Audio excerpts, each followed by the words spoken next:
எல்லோருக்கும் வணக்கம் நண்பர்களே. போர் முடியும் வரை நமது ஷேர் மார்க்கெட்டுக்கு ஒரு நிம்மதி இல்லையா அப்படின்னு கேட்டா சத்தியமா நிம்மதி கிடையாது. இன்னைக்கும் யுஎஸ் ஈரான் போர் பதற்றத்தினால நம்மளுடைய நிப்டி என்பது 159 பாயிண்ட் என்பது இறங்கி தான் க்ளோஸ் ஆயிருக்கு. அத்த பொண்ணுங்க வந்து கலகல கலகலன்னு பேசி சிரிப்பாகவும் செழிப்பாகவும் இருக்கக்கூடிய ஒரு சூழ்நிலை இல்லை. பங்காளி பசங்க சுத்தி கொந்துக்கிட்டு நீ என் ஃபங்க்ஷனுக்கு சாயந்தரம் தான் வந்த, நீ எனக்கு வெத்தலை பாக்கு வச்சு அழைக்கல அப்படின்ற மாதிரி ஒரு கும்பா குட்டியான ஒரு சூழ்நிலையா தான் சுத்திக்கிட்டு இருக்கு. ஸ்டாக் மார்க்கெட்ல உருப்படியான செய்திகள்னா இந்த ஜஸ்ட் டயல் அப்படின்ற ஷேர் மட்டும் தன்னுடைய கடமையை 2 நாட்கள்ல செஞ்சுட்டான். 2 நாட்கள்ல 40% என்பதற்கு மேல் ஏற்றம். 1 லட்சம் என்பது 1,40,000 2 நாட்களில் மாறிவிட்டது அப்படின்ற மாதிரியான ஒரு அர்த்தம். அதற்காக இவன் கடந்து வந்த பாதை இந்த 2 நாள்ல 50% சம்பாரிச்சு கொடுக்கறதுக்கு இவன் கடந்து வந்த பாதை அப்படின்னு பாத்தீங்கன்னா மொத்தமா 2 வருஷம். 2 வருடமாக தொடர்ந்து லாபம் செய்து கொண்டிருக்கக்கூடிய ஷேராகவே இருந்து கொண்டிருந்தது இந்த ஜஸ்ட் டயல். அதுக்கப்புறம் பாத்தீங்கன்னா தொடர்ந்து 2024 இருந்து இறங்கு முகமாகவே இருந்த பங்கு கடைசியில இப்ப திடீர்னு கடந்த 2 நாட்கள்ல இந்த பங்கினுடைய விலை 500 ரூபாய்களில் இருந்து 800 ரூபாய்க்கு போய்விட்டது. ஸோ இது வந்து ஒரு முக்கியமான செய்தியாக இன்றைய தேதியில் இருக்கு. வேற ஒண்ணுமே கிடையாது. நல்லதா ஒரு ஷேர் 2 நாள்ல ஒரு 40% ஏறி சந்தோஷப்படுத்திய பங்கு அப்படின்னு பார்த்தா இது போன்ற ஜஸ்ட் டயல் போன்ற விரல் விட்டு எண்ணக்கூடிய பங்குகள் தான் இருக்கு. வேற ஏதாவது பங்குகள் இன்னைக்கு செய்தி இருக்கு அப்படின்னு பாத்தீங்கன்னா இந்த நுவாகோ விஸ்டாஸ் கார்பரேஷன் அப்படின்ற ஒரு பங்கு. இது ஒரு வருடத்தில் 52 வீக் லோன்ல இருந்த ஒரு பங்கு தான் இந்த நுவாகோ விஸ்டாஸ். அவன் வந்து இன்னைக்கு ஒரு 7% ஏறியது மார்க்கெட்ல ஒரு பெரிய செய்தி. இந்த நுவாகோ விஸ்டாஸ் அப்படின்ற பங்குமே தொடர்ந்து அதனுடைய சமீபத்திய வருடங்கள்ல லாபம் செய்யக்கூடிய பங்காகவே கடந்த 2 வருடங்களாக இருந்து கொண்டிருந்த ஒரு பங்கு தான் இந்த நுவாகோ விஸ்டாஸ் அப்படின்ற பங்கு. இவன் வந்து ஜியோ ஃபினான்ஸ் இந்த ஜஸ்ட் டயல் அளவுக்கு 2 நாட்களில் வந்து கிட்டத்தட்ட 40% ஏறவில்லை என்றாலும் திடீர்னு ஏதோ ஒரு காரணத்தினால இந்த நுவாகோ விஸ்டாஸ்ல வரலாறு காணாத அளவுக்கு வால்யூம் என்பது நடந்திருக்கு.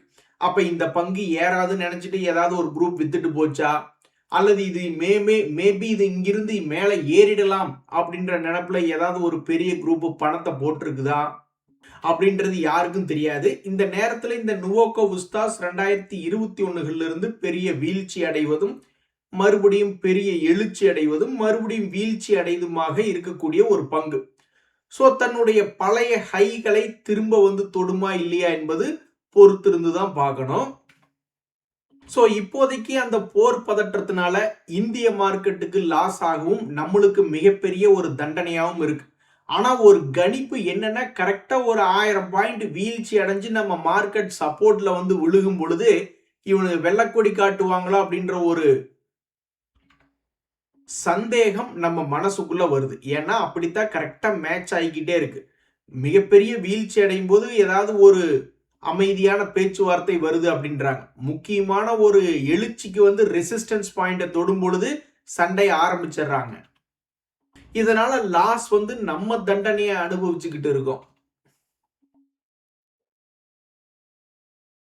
நண்பர்களே, இந்த நேரத்துல ஏறுமுகமாக எதிர்காலத்தில் வளர்ச்சி அடையக்கூடிய பங்குகள் தற்போதைய வரலாறுல எடுத்து பார்க்கும் பொழுது லாபத்தை அதிகப்படுத்தி கொடுத்த குரோத் பங்குகள் அப்படின்றதுல இந்த டேட்டா சென்டர் ரிலேட்டடான பங்கு நெட்வொர்க் டெக்னாலஜிஸும் உண்டு.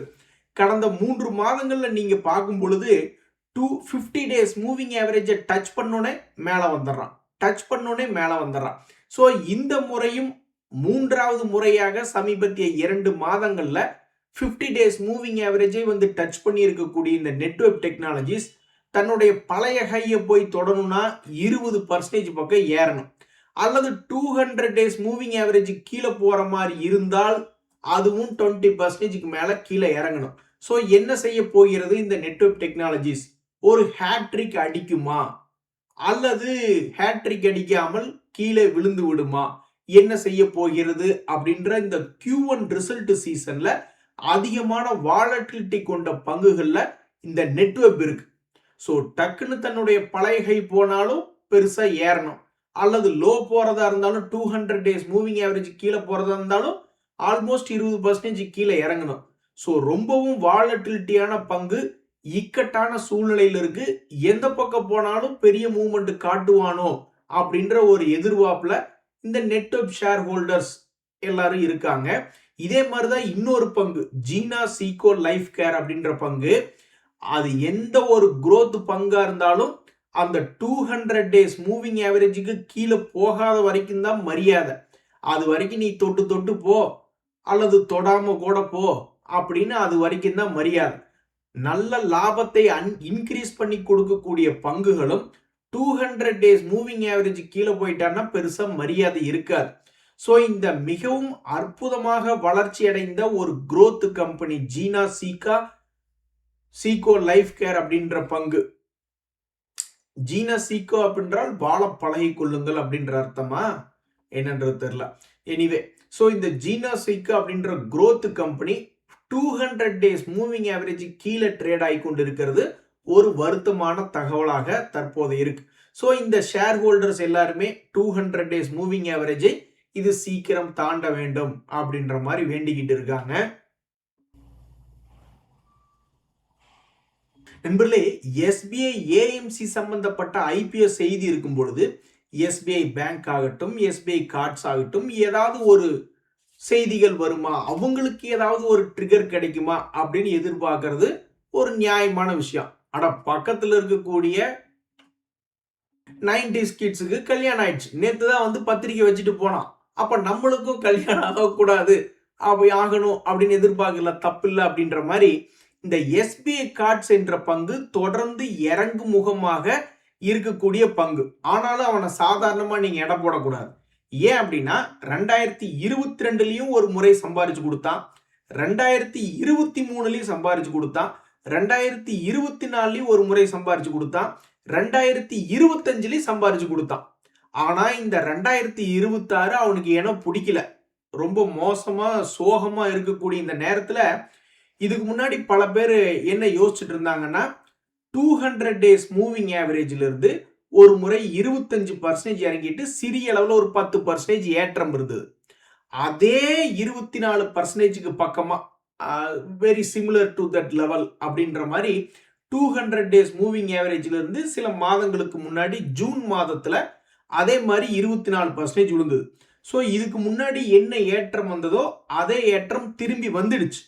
பட் இருந்தாலும் இந்த 2026ல நீ சம்பாரிச்சு தரலையே. அப்ப இந்த நேரத்துல எஸ்பிஐனுடைய மியூச்சுவல் ஃபண்ட் ஏஎம்சினுடைய ஐபிஓ வந்து சக்சஸ்ஃபுல்லாக லிஸ்ட் ஆகும் அப்படின்ற ஒரு தருணத்துல உனக்கு ஒரு நல்ல காலம் பிறக்க கூடாதா ஆண்டவா அப்படின்னு இந்த எஸ்பிஐ கார்ட்ஸ் அப்படின்னு வச்சிருக்கக்கூடிய அந்த ஷேரை வச்சிருக்கக்கூடியவங்களாம் பார்த்துட்டு இருக்காங்க. 2022ல இருந்து ஒவ்வொரு வருடமும் ஒரு அப் அண்ட் டவுன் இருக்கக்கூடிய இந்த பங்குல இந்த வருஷத்துல வெறும் டவுன் மட்டும்தான் இருக்கு. அப்படி என்னடா நீ பாவத்தை பண்ணிவிட்ட? லாஸ் மேக்கிங்கா இருக்கக்கூடிய பல்வேறு பங்குகள் கூட திடீர்னு ஒரு யூ டர்ன் போட்டு திடீர்னு கொஞ்சம் மேல ஏறான். உனக்கு என்ன ராஜா மாதிரி இருக்க, உனக்கு ஏன் இன்னும் கல்யாணம் ஆகல அப்படின்ற மாதிரி இந்த பங்கு என்ன நஷ்டம் செய்யக்கூடிய பங்கா? இப்ப வரைக்கும் அவன் நஷ்டத்துல ரிப்போர்ட் பண்ணவே இல்லை. போன குவார்டர்ல கூட 609 கோடி லாபம் அப்படின்னு சொல்லி இருக்கக்கூடிய பங்கு தான் இந்த SBI cards and payment. So இவன் வாழ்க்கையில ஏதாவது ஒரு ஏற்றம் இந்த வருஷத்துல வருதா இல்லையா? ஏன்னா ஆல்ரெடி 6 மாதம் முடிந்து விட்டது. மீதி இருக்கக்கூடிய 6 மாதத்துல இவனுக்கு ஒரு ஏற்றம் வருதா இல்லையா அப்படின்னு ஏக்கமாக பல ஷேர் ஹோல்டர்ஸ் பார்த்துக்கிட்டு இருக்காங்க.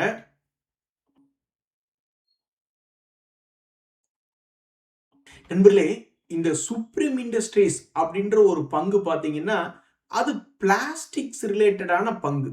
ஆனா அதனுடைய 52 வீக் லோல சுத்திக்கிட்டு இருக்கு. இந்த பிளாஸ்டிக் ரிலேட்டடான பங்குகள் எப்ப திடீர்னு வெடிச்சு செதறுவான், எப்ப கீழ் விழுவான்னே தெரியாது. இதே பிளாஸ்டிக் ரிலேட்டடா இருக்கக்கூடிய பங்குகள்ல இந்த அஸ்ட்ரால் லிமிடெட் என்ற பங்கு திடீர்னு வெடிச்சு செதறி உச்சத்துக்கு போனா இப்ப மறுபடியும் 52 வீக் லோல சுத்தி கொண்டிருக்கக்கூடிய ஒரு பங்காக இந்த அஸ்ட்ரால் என்பது இருக்கு. அவனும் தன்னுடைய பழைய ஹைக்கு வரல, அந்த செக்டர்ல பெரிய ஆள். அதே மாதிரி கேர்வார் ஹைடெக் பிலிம்ஸ் அப்படின்ற ஷேரை பார்த்தோம்னா அவன் உச்சிக்கு போயிருக்கான். எதுக்கு நீ மட்டும் எதுக்கு தனியா உச்சிக்கு போனாய்? ஸோ எல்லாமே பர்ஃபார்மன்ஸ் பேஸ்டு தான். இவன் போன குவார்ட்டர்ல 108 கோடி லாபம்னு அதிரடியாக வளரும் பருவத்துல தன்னுடைய ரிசல்ட்டை வெளியிட்டிருக்கிறது. ஆனால் அதே சமயம் இந்த சுப்ரீம் இண்டஸ்ட்ரீஸ்னுடைய வருமானம் என்பது அதுவும் ஏர்முகமாக இந்த 300 கோடி லாபம் எல்லாம் ஒரு வருஷத்துக்கு முன்னாடி 2023 புடிச்சிட்டாலும் இடையில கொஞ்சம் தொங்கி போச்சு. மறுபடியும் இந்த மார்ச் 2026 தான் சேல்ஸும் இன்க்ரீஸ் பண்ணியிருக்கு, லாபத்தையும் இன்க்ரீஸ் பண்ணியிருக்கு. அப்படி இருக்கக்கூடிய இந்த சுப்ரீம் இண்டஸ்ட்ரீஸ்க்கு இன்னும் நல்ல காலம் என்பது பிறக்கல. ஸோ வரக்கூடிய Q1 ரிசல்ட்ஸ்லையும் மறுபடியும் ஒரு மிகப்பெரிய ஒரு லாபங்களை கொண்டு வந்து இந்த சுப்ரீம் இண்டஸ்ட்ரீஸ் ஏதாவது தன்னுடைய வாழ்க்கையில இன்பத்தை கொண்டு வருமா என்பது பொறுத்து தான் பார்க்கணும். 6400 வரைக்கும் இருந்த பங்கு 2025 சம்பாரிச்சு கொடுத்த பங்கு 2026 இன்னும் பெருசா சம்பாரிச்சு கொடுக்கல. 3வது முறையாக தன்னுடைய குறிப்பிட்ட லோல்ல வந்து விழுந்திருக்கு. ஸோ இந்த சுப்ரீம் இண்டஸ்ட்ரீஸை வச்சு கொண்டிருக்கக்கூடிய பப்ளிக்ல ஒரு 15%, டிஐஸ்ல ஒரு 19%, எஃப்ஐஸ்ல ஒரு 14%, இவங்க எல்லாம் தான் ட்ரேட் பண்ணுவாங்க. ப்ரொமோட்டர்கள் பெரும்பாலும் ட்ரேட் பண்ண மாட்டாங்க. என்னைக்காவது ஒரு நாள் பல்க் டீலு அல்லது ஆஃபர் ஃபார் சேல் என்னத்தையாவது ஒன்று பண்ணிக்கிட்டு இருப்பாங்க. ஸோ பெரும்பாலும் இவங்க ட்ரேடிங் பண்ண மாட்டாங்க. 48% வச்சிருக்காங்க. ஸோ மீதி இருக்கக்கூடிய 3 கேட்டகரியிலுமே இந்த சுப்ரீம் இண்டஸ்ட்ரீஸ்ல லாபத்தை செஞ்சு கொண்டு இருக்கக்கூடிய, லாபத்தை இன்க்ரீஸ் பண்ணி காமிச்சிருக்கக்கூடிய இந்த சுப்ரீம் இண்டஸ்ட்ரீஸ்ல ஏதாவது ஒரு மாற்றம் வருமா அப்படின்னு பார்த்துட்டு இருக்காங்க. இந்த பங்கை பொறுத்த வரைக்கும் அவன் 10 வருஷமாக ஒவ்வொரு வருஷமும் 14% சம்பாரிச்சு கொடுத்தான். 5 வருடமாகவும் ஒவ்வொரு வருஷத்துக்கு 10% சம்பாரிச்சு கொடுத்தான். கடந்த 3 வருடமாக அவனுக்கு கெட்ட காலம். ஏன் கெட்ட காலம்னு தெரியல, நஷ்டம் செய்யல. பட் இருந்தாலும் கடந்த 3 வருடமாக அவனுக்கு ஏதோ ஒரு 7.5 சனி பிடிச்ச மாதிரி இறங்கி போச்சு. ஸோ வரக்கூடிய Q1 ரிசல்ட் சீசன்ல கீழே விழுந்து கிடக்கக்கூடிய பங்குகள், ஆனால் லாபம் செய்து கொண்டிருக்கக்கூடிய பங்குகள் அப்படின்ற ஒரு லிஸ்ட்ல இந்த SBI கார்ட்ஸ், சுப்ரீம் இண்டஸ்ட்ரீஸ் போன்ற பங்குகளும் ஒரு எக்ஸாம்பிள்ஸா இருக்கு. ஸோ இந்த ஷேர்களை வச்சிருக்கிறவங்க வரக்கூடிய Q1 ரிசல்ட்ஸ்ல ஏதாவது ஒரு நல்ல செய்தி வந்ததுன்னா நல்லா அமைஞ்சு வருமே அப்படின்னு பார்த்துக்கிட்டு இருக்காங்க.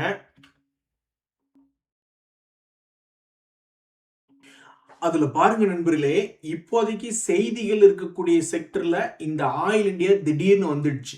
ஏன்னா க்ரூட் ஆயிலினுடைய விலை ஏறும் பொழுது இந்த ஆயில் இந்தியாவுக்கு ஏதாவது நல்லது நடக்குமா?